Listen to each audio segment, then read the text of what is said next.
युरोपका केही बाल्कन देशहरूको यात्राको क्रममा आज म अल्बेनियामा छु।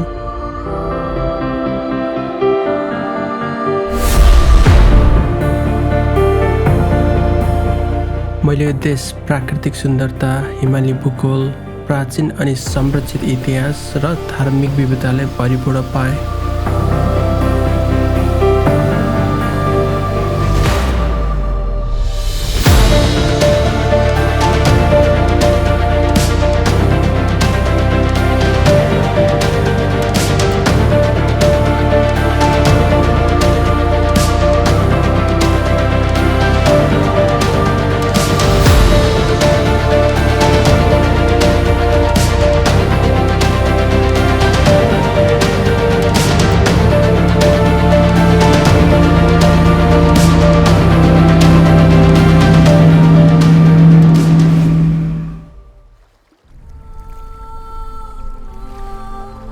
अनि आज म अल्बेनियन्सहरूको सहरी अनि आधुनिक जीवन एक्सप्लोर गर्न यहाँको राजधानी तिराना जाँदैछु।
मेरो बाल्कन यात्रा सुरु भयो यता।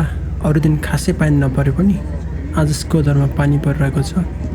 त्यसैले पनि होला म तिराना जान अलि ढिलो निस्केँ यहाँबाट। हुन त मलाई पानी परिरहेको बेला ट्राभल गर्न एकदमै मनपर्छ, तर आज पनि अलिकति कन्सर्न छु, किनभने पानी पऱ्यो भने मैले बाटोमा ड्रोन उडाउन पाउँदिनँ। यो रेनी वेदरमा हामी स्कोदरबाट दक्षिण पूर्व तिरानातर्फ लाग्छौँ। स्कोदरदेखि तिराना करिब 2.5 घन्टा अनि 100 किलोमिटर लामो यात्रा छ। पूर्वतर्फ रहेको डिनारिक माउन्टेन्स अनि पश्चिमतर्फ रहेको एड्रियाटिक सीको बिचको यो समथर भूभाग हुँदै हामी तिरानातर्फ लाग्छौँ।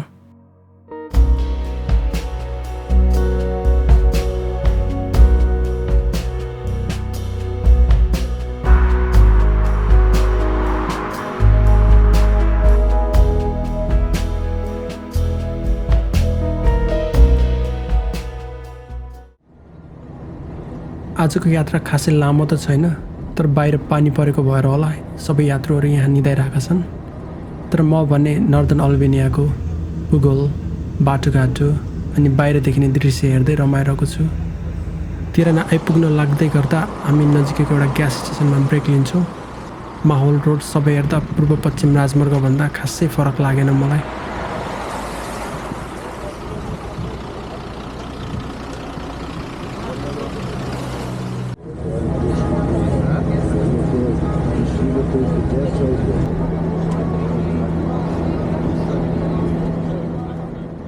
लगभग 3 घन्टाको यात्रापछि करिब दिउँसोको 4 बजेतिर म अल्बेनियाको राजधानी तिराना आइपुगेँ।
पश्चिमदेखि गएको बसहरू तिरानाभन्दा करिब 6 किलोमिटर अगाडि नै south and north Albanian bus terminal भन्ने ठाउँमा रोक्दो रहेछ। त्यहाँ झरेँ अनि तिरानाको फुटेज नलिई मनले नै मानेन।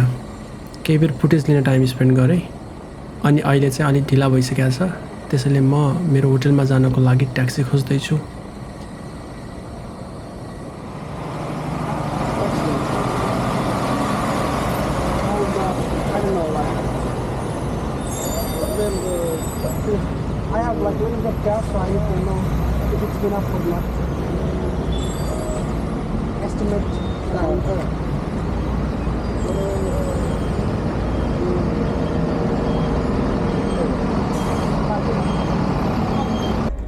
मसँग लिमिटेड अल्बेनियन लेक थियो, त्यसैले ड्राइभरलाई एस्टिमेटेड कस्ट सोधेँ। अराउन्ड 5 युरोज भन्यो। 5 युरोज चाहिँ मलाई एकदम नै ठिक लाग्यो।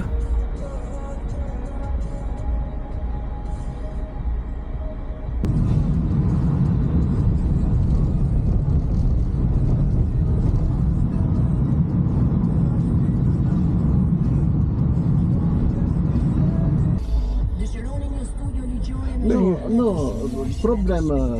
Okay. Hey, distance. Okay. Okay,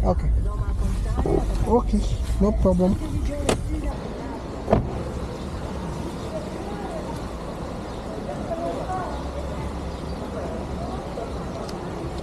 Okay.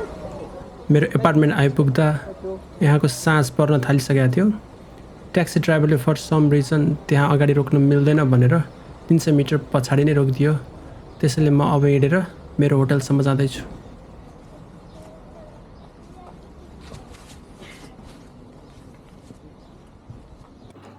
एकजना इटालियन फ्यामिलीले अन गर्ने यो एपार्टमेन्ट मेरो नेक्स्ट 3 डेज तिरानाको स्टेभरि मेरै लागि। किचनेट, बाल्कनी अनि एकदम नै स्पेसियस एरिया भएको एपार्टमेन्ट मलाई चाहिँ मन पर्यो। बाल्कनीबाट बाहिर हेर्दा काठमाडौँको कुनै स्ट्रिटभन्दा फरक छैन यहाँ। बाहिर निस्किने बित्तिकै सबैभन्दा पहिला म केही लोकल करेन्सी विथड्र गर्न लागेँ। करिब 2-3 वटा एटिएममा बुझ्दा पनि मिनिमम 20% चार्ज काट्ने देखियो। यसरी युरोजोनभन्दा बाहिर ट्राभल गर्दा युरोज क्यास बोकेर आउनुपर्ने लेसन सिक्दै तत्कालको लागि जति नै कस्ट भए पनि मैले 100 युरो चाहिँ विथड्र गरेँ। पैसा विथड्र गरिसकेपछि म तिरानाको नाइट लाइफ चेकआउट गर्दैछु। स्पेसली यो ब्लकु भन्ने स्ट्रिट चाहिँ नेपालको ठमेल जस्तै एकदमै लाइभली देखिन्छ। मजाले क्राउड, रेस्टुरेन्ट, क्याफे सबैहरू ओपन छन् अहिले।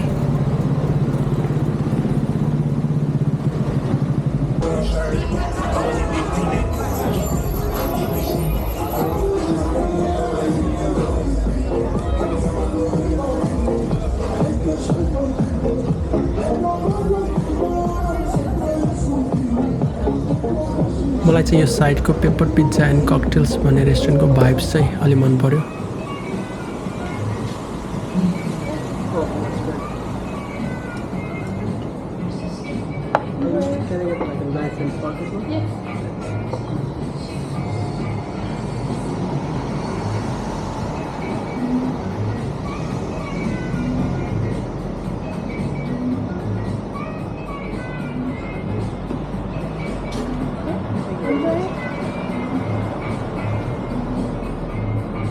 चाहिँ तिरानाको दोस्रो दिन होइन। आज म अलि अल्छी भएँ, अलि धेरै बेरसम्मै सुतेँ मजाले अल्छी गर्दै गर्दै। अनि त्यसपछि यसो बाहिरको मार्केट के रहेछ बुझौँ भनेर यसो घर बाहिर मार्केटमा गएँ होइन। अनि त्यसपछि स्ट्रिट भेन्डरहरूसँग यो बाटोमा पसल राखेको हुन्छ नि उनीहरूसँग चाहिँ केही सामानहरू लिएँ। यसो चेक पनि गरौँ अनि यसो फलफुल पनि खाउँ भनेर म देखाउँछ है त। सो मैले के किनेँ भन्दाखेरि 6वटा केरा अनि केही के भन्छ हाम्रो चेरिजहरू। यसलाई चाहिँ अराउन्ड 290 तिराना लेक बल्बेनियन लेकको चिज 3 युरो जति पर्न गयो। अनि त्यसपछि मैले अलिकति अङ्गुर पनि लिएँ होइन, अब एकै छ होला। अनि त्यसपछि केही बदाम होइन, अनि त्यसपछि अर्को बदाम र यसलाई के भन्छ काट्छु अनि केही 4-5 वटा एभोकाडो छु अनि हैन यो सबैलाई गर्दाखेरि चाहिँ अराउन्ड 10 युरोज पर्न गयो अराउन्ड कति 1000 कति 200 1020 है समथिङ यस्तै कति पर्न गएको थियो यहाँको सो ठिकै रहेछ अनि त्यसपछि मैले एउटा टी सर्ट पनि लिएँ मैले हिजो लन्ड्रीबाट राख्न भ्याइनँ त्यही एउटा टी सर्ट चाहिरहेको थियो चाहिँ मेरो हात फोर्दो छैन सेतो टी सर्ट छ ल यो टी सर्ट पनि 2200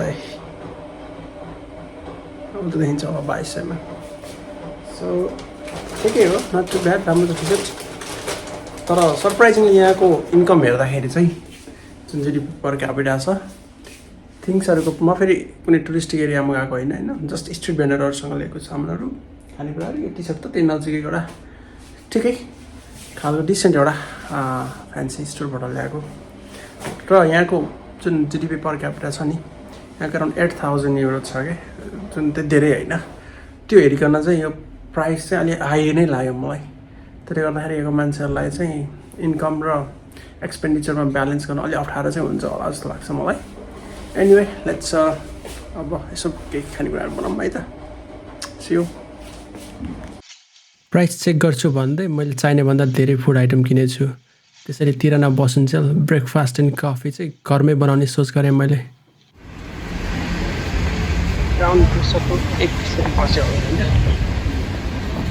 स्ट्यान्डर्ड बुक स्क्वायर भन्ने जुन यहाँको मेन स्क्वायर हो त्यहाँ जाँदैछु त्यहाँ जानुभन्दा अगाडि चाहिँ एउटा यो मार्केट बजार भनौँ न त्यो हेर्दै ट्याक्कै हाम्रो देशमा जस्तै जाँदै मान्छेहरू होइन सुजहरू सबै चिजहरू साइडमा ठक्क बेच्न राखेर एकदम मजाले मार्केटहरू ओपन छ होइन यस्तो कुराहरू चाहिँ एक्चुली वेस्टर्न युरोपमा मोस्ट अफ द प्लेसेसहरूमा देख्न खासै पाइँदैन कहिले कहिले केही स्क्वायरहरू हुन्छ जहाँ चाहिँ टेम्पोररली कुनै specific day of the week setup गरे हुन्छ होइन नभए भने चाहिँ यस्तो स्ट्रिटको साइडमा यसरी फुल्ली ओपन होइन त्यो चाहिँ खासै देख्न पाइँदैन फर इक्जाम्पल टमी हिल्फिगरहरूको छ जहाँसम्म लाग्छ फर्स्ट कपी होला यो ओरिजिनल चाहिँ होइन होला क्यालिम्पियनहरू यो चाहिँ जस्तै हुन्छ होला हाम्रो नेपालमा जस्तै एकदम हाम्रै देशको मजाले आइरहेको छ यहाँ चाहिँ त्योहरू हेर्नु पाउँदा म रक्सी त खाँदिनँ तर सिसा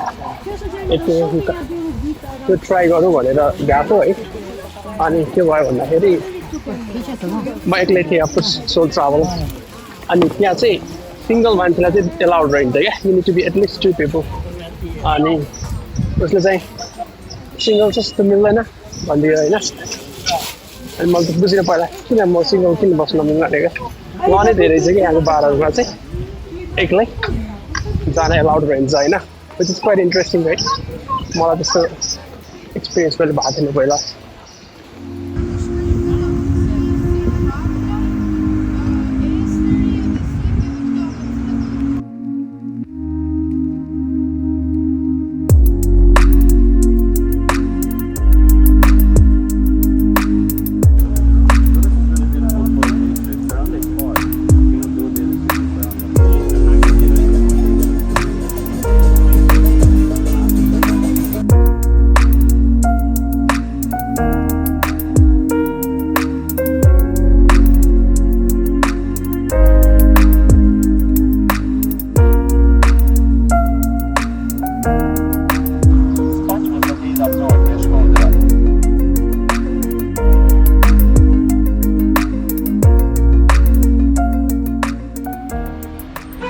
अहिले म तिरानादेखि इस्टमा रहेको द्याती माउन्टेन्समा जाँदैछु त्यहाँ जान करिब 5 किलोमिटर टाढा रहेको द्याती एक्सप्रेस भन्ने केबल कार लिनुपर्दो रहेछ केबल कारको स्टेसनसम्म जान पब्लिक बस पनि पाइँदो रहेछ तर बस स्टपको इन्फर्मेसन भने त्यति धेरै मजाले पाइनँ मैले गुगल म्याप्समा त्यसैले अहिले म त्यहाँ जाने बसको स्टप खोज्दैछु Sorry, is this the bus stop to go to cable car? Is this the bus stop to go to this cable car? Yeah, I need to go to this cable car station. It is the correct bus station for that. Oh, this is like Ekspres Street.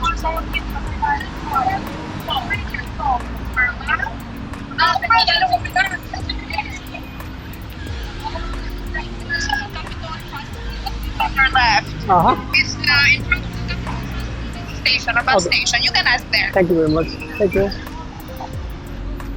Sorry. Is this the bus stop to go to the cable car express? Dajti cable car. To the cable car. You know, in the Dajti Express. It's that one.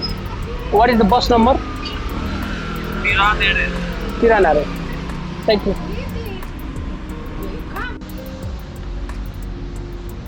म चाहिँ अहिले scanner bag द्वारमा छु होइन यो चाहिँ एक main store जस्तो लाग्छ मलाई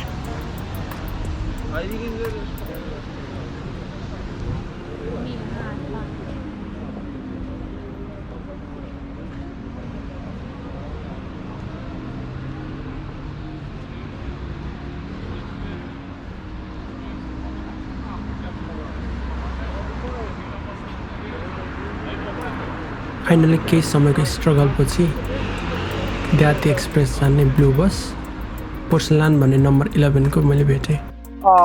One ticket for Dajti Express inside? To Dajti Express.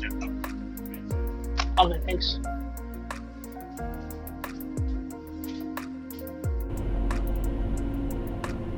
Bus every 5 to 20 मिनट्समा छुट्ने भए पनि भिड चाहिँ मजाले छ।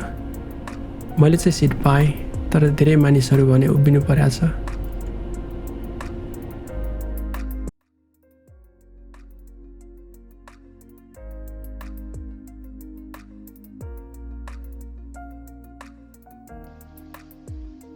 Hello. Hi. One ticket? Yes. To come back as well. Go and come back. 1,000 lek.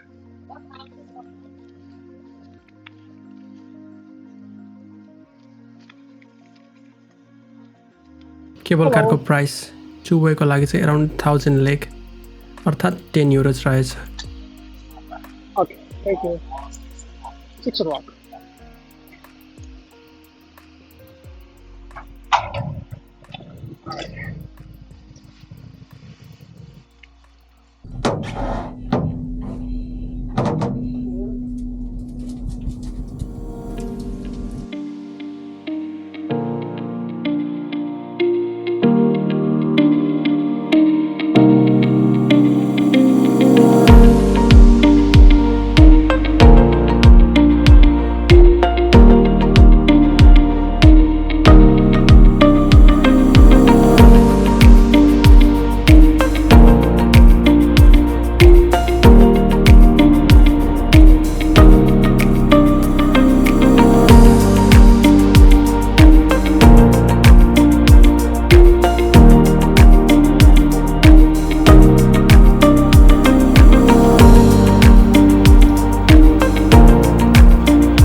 करिब 15 मिनट्सको केबल कार राइडपछि म समुद्री सतहबाट 1613 मिटर उचाइमा रहेको यो द्याती एक्सप्रेसको टपमा आइपुगेँ।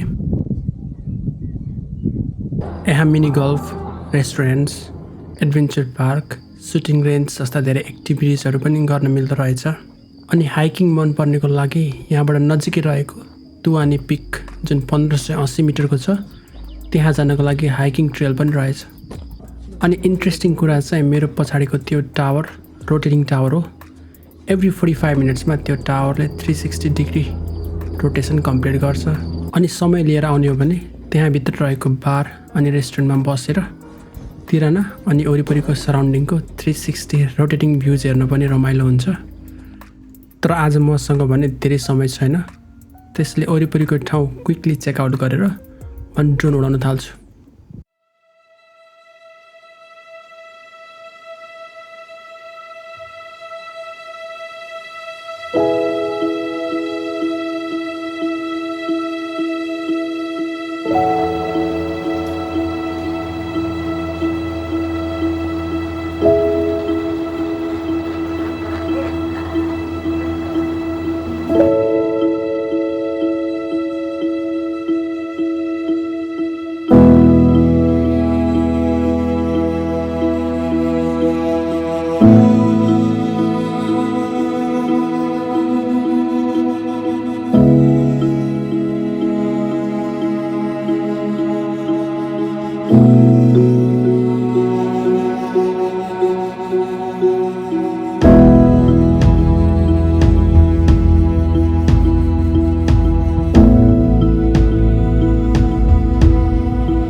माथि टप धेरै हाइटमा भएकोले तिराना डाउन टाउनको राम्रो फुटेज लिन पाइनँ मैले। त्यसैले केबल कारबाट झर्ने बित्तिकै नजिक एउटा राम्रो साइड देखेँ। यो चाहिँ कम्युनिस्ट एरामा अल्बेनियामा बनेका 7 लाख न्युक्लियर बङ्कर मध्ये एक। त्यसैले अल्बेनियालाई बङ्करै बङ्करको देश भनेर पनि चिनिन्छ। अल्बेनियामा रहेका न्युक्लियर बङ्करको बारे बुझ्न म भोलि बङ्कर म्युजियममा जाँदैछु र त्यतिबेला म डिटेल्समा यसको बारेमा भन्नेछु। तिराना डाउनटाउन नजिकै रहेको यो साइट ड्रोन उडाउन अनि सनसेट हेर्न चाहिँ एकदम नै राम्रो लाग्यो मलाई। पछि आएर मलाई थाहा भयो कि यो मिलिट्री साइट रहेछ अनि यहाँ ड्रोन उडाउन पाइँदैन।